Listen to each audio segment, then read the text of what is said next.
यही धरती है बुंदेलखंड, जहां इतिहास तलवार की धार से लिखा गया, जहां भक्ति ने वीरता को जन्म दिया और जहां अन्याय के सामने झुकना कभी सीखा ही नहीं गया।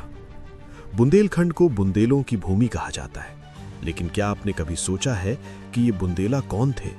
इनका नाम कैसे पड़ा और कैसे एक त्यागी भक्त से एक महान साम्राज्य की नींव रखी गई? ये कहानी है एक ऐसे योद्धा की जिसे राज्य नहीं मिला, लेकिन जिसने इतिहास पा लिया। ये कहानी है पंचम सिंह से लेकर महाराजा छत्रसाल तक वीरता, बलिदान, भक्ति और संघर्ष की एक अमर कथा। आइए जानते हैं बुंदेलों की वो कहानी जिसने बुंदेलखंड को पहचान दी। काशी के शासक मणिकरा गढ़वाल थे, जिनको एक रानी से 4 पुत्र हुए थे और दूसरी रानी से 5वां पुत्र हुआ, जिसका नाम पंचम सिंह रखा गया। जब राज्य का बंटवारा हुआ तो पंचम सिंह को राज्य नहीं मिला। कहा जाता है कि पंचम सिंह देवी का बड़ा भक्त था। वो विंध्यवासिनी देवी की शरण में गया और अपना शीश काटकर माता को बलि देने लगा, लेकिन देवी ने उसे रोक लिया। उसकी गर्दन पर तलवार रखने से उसके खून की 5 बूंदें गिर गई। इस कारण भी उसे पंचम सिंह बुंदेला कहा गया। पंचम सिंह पहला बुंदेला था जिसने बुंदेला साम्राज्य की नींव रखी और पहली बार बुंदेलखंड नाम भी इन्हीं ने इस्तेमाल किया था। इन्होंने कुछ रियासतों को जीता और उन्हें अपनी जीत के तौर पर बुंदेलखंड रियासत नाम दे दिया। पंचम सिंह को बुंदेलों का पूर्वज भी कहा जाता है। पंचम सिंह के पुत्र वीरभद्र हुए, जिन्होंने महोबा को अपनी राजधानी बनाया और उसका विस्तार किया। वीरभद्र के पुत्र करणपाल बुंदेला हुए और उनके बाद उनके अनेक वंशज हुए, लेकिन किसी ने भी कुछ खास नहीं किया।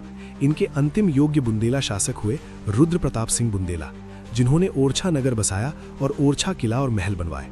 इनके बाद मधुकर शाह बुंदेला ओरछा के राजा बने। मधुकर शाह की ही पत्नी गणेश कुंवरी थी, जो अयोध्या से राम राजा सरकार को ओरछा लेकर आई थी, जो आज भी राम राजा सरकार के रूप में ओरछा में विराजमान है। मधुकर शाह बड़े ही पराक्रमी और वीर बुंदेला हुए, जिनके सामने अकबर भी नतमस्तक था। मधुकर शाह के 8 पुत्र थे, जिनमें सबसे छोटा पुत्र था वीर सिंह देव बुंदेला, जिसने अकबर के पुत्र सलीम की मदद अबुल फजल को मारने में की थी। सलीम ने वीर सिंह देव बुंदेला को स्वतंत्र रियासत दे दी और वीर सिंह देव स्वतंत्र रूप से ओरछा पर शासन करने लगे। वीर सिंह देव ने ही मथुरा के केशव देव मंदिर को बनवाया। वीर सिंह ने ओरछा में 52 भवनों का निर्माण करवाया। वीर सिंह देव के शासनकाल को बुंदेला साम्राज्य का स्वर्ण युग माना जाता है। वो इतने न्यायप्रिय थे कि उन्होंने अपने ही बेटे को भरे दरबार में शिकारी कुत्तों से मरवा डाला था, क्योंकि उनके बेटे ने एक साधु के बेटे को शिकारी कुत्तों से मरवा डाला था। उनके पुत्र जुझार सिंह हुए। ये वही जुझार सिंह थे जिन्होंने अपने छोटे भाई हरदौल को अपनी ही पत्नी से जहर देकर मरवा डाला था। हरदौल की कथा आज भी बुंदेलखंड के घर घर में सुनाई जाती है और इन्हें बुंदेलखंड का मामा कहा जाता है। जुझार सिंह, हरदौल और उनकी बहन कुंजा की कहानी बुंदेलखंड की सबसे ज्यादा चर्चित लोक कथाओं में से एक है। जुझार सिंह ने जो पाप किया उसकी उसे बड़ी सजा मिली। शाहजहां की सेना ने जब ओरछा पर आक्रमण किया, जुझार सिंह अपने पुत्र के साथ जंगल में भाग गया। वहां गोंडों ने उन्हें मार डाला और उनके सर काटकर शाहजहां को भेंट किए। शाहजहां ने उनके कटे हुए सिरों को सीहोर नगर के दरवाजे पर टांग दिया था। ओरछा के राजकुमार और स्त्रियों को कई प्रकार की यातनाएं दी गईं। जुझार सिंह के बाद उनका एक और भाई देवी सिंह शासक बना, लेकिन उसका शासनकाल ज्यादा नहीं चल सका।